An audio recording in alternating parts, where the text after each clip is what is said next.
Now, the tech stack for a blockchain is actually not that dissimilar to what we're used to today in our digital era. At the bottom, we have a core infrastructure. For blockchain, that's core protocols that define the network, either the Bitcoin network or Ethereum or others. We also have, well, for the internet, that would be things like SMTP and TCP/IP, are sort of core protocols that define how we communicate. Above it, we have middleware, so different tools for communicating with that network. In blockchain, that's usually a client that allows you to write against the protocols. And in our current world, that's things like APIs or libraries. And then at the top, you have applications. Today, we use all sorts of applications, email, Uber, you name it. And in blockchain, we're seeing this explode. There's tons and tons of experimentation about what kinds of applications you can write to a blockchain and have decentralized.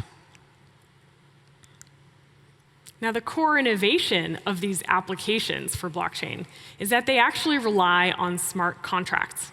So think back to that check example. It is a miniature contract. It has the terms of our business arrangement on it and how it gets executed, right? For smart contracts, we're saying we can do the same thing. We can take anything that is business logic that we could write in the form of a contract, but we're going to write it in code. And then, once it's written in code, we can essentially automate its functionality. We can automate the business logic and the governance by using this decentralized network to execute it. Now, that may all actually still sound rather far in the future. But if you think back to that agrarian story, we made this big leap of trading globally by lowering our uncertainty about one another through institutions.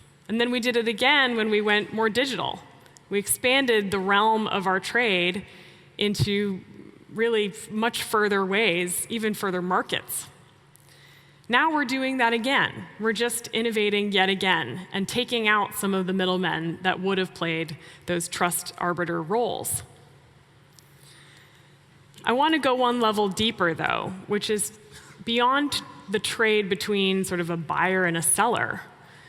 We can actually talk about trade that's decentralizing below this. We can talk about how our goods are made. Because when a product gets made, all the way from a raw item all the way to a phone or some kind of consumer good, all of the transactions go into that are adding the value that this end product delivers.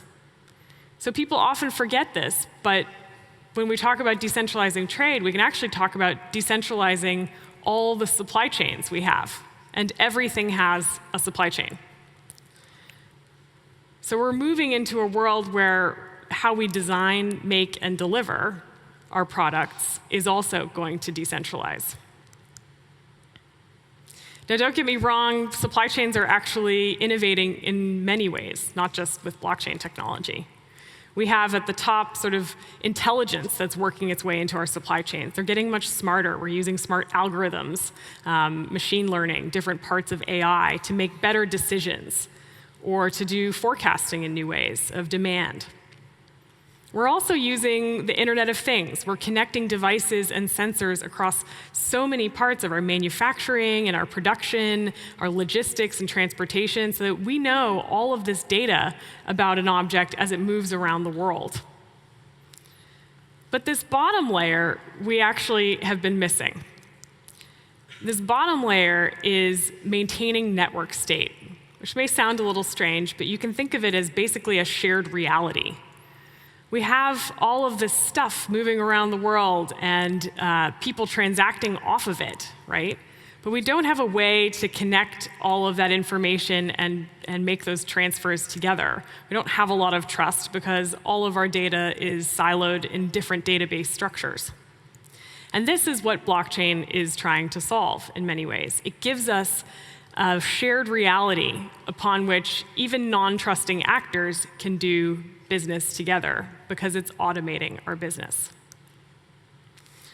So this is the key. We are getting autonomous network state because of blockchains. And autonomous network state, where we don't need to maintain it all the time, it's actually doing that on its own because it's this shared database structure, gives us machine trust. So this is sort of the story from the beginning, when we say robots are going to have wallets, or drones are going to do these autonomous deliveries, or even 3D printed items are going to sort of pop out of nowhere. These actually all rely in some part on an infrastructure of trade. How are all of these things and machines going to be doing trade and engaging in trade? They require machine trust. They need their own infrastructure. So how are humans going to move from sort of surviving this decentralized economy to actually thriving in it? At Animal Ventures, we get to talk to a lot of different entrepreneurs and innovators, and again, they hit upon this idea of learning. And they don't just mean knowledge acquisition. They actually mean learning how to learn, as in learning how to design things in new ways, how to come up with totally new gestures or languages or patterns, just a lot of new learning. And also how to unlearn, how to get rid of old processes or assumptions or things that no longer serve us. And this always reminds me of Leonardo da Vinci's sort of life. If we think about it, he was the perfect blend of artist and scientist. And we're going to need both. So from artistry, we need the capabilities of design. We need to be able to think of new things. Like this is a design he did for a flying machine, a sort of future helicopter. We need to be able to come up with these creative ideas. And then we actually need to be able to put them through this system we're starting to automate. All of these transactions and supply chain dynamics and AI that we're using, this sort of middle transactions in our trade. We can test out a lot of our ideas by prototyping them much more quickly in those processes, and then tinker with those ideas and be a scientist about it, figure out which ones are working and which aren't. So this is true not just for humans. Humans aren't the only ones who are going to need to learn and unlearn. We're going to be paired with machines and organizations in very new ways to create and drive value together. So I know this is a lot, and it sounds maybe like I am describing a better future, or I think it's better. And I don't actually think that, but I do think it's inevitable. It's inevitable in the same way that our inevitability was to transfer from being agrarian types of people to having a totally globalized trade system. It's inevitable in the same way that we went from globalized trade via institutions to digitizing all of that activity. So blockchain is this next inevitability. It's unlocking a much more decentralized way for not only humans to do business with each other, because we can automate a lot of those rudimentary business structures. But we can actually leverage that for machines to do business and for humans and machines to work together.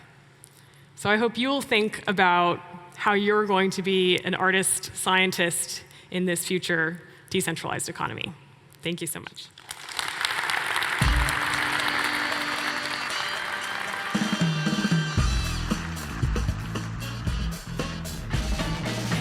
The College of Knowledge. Tomorrow Conversations.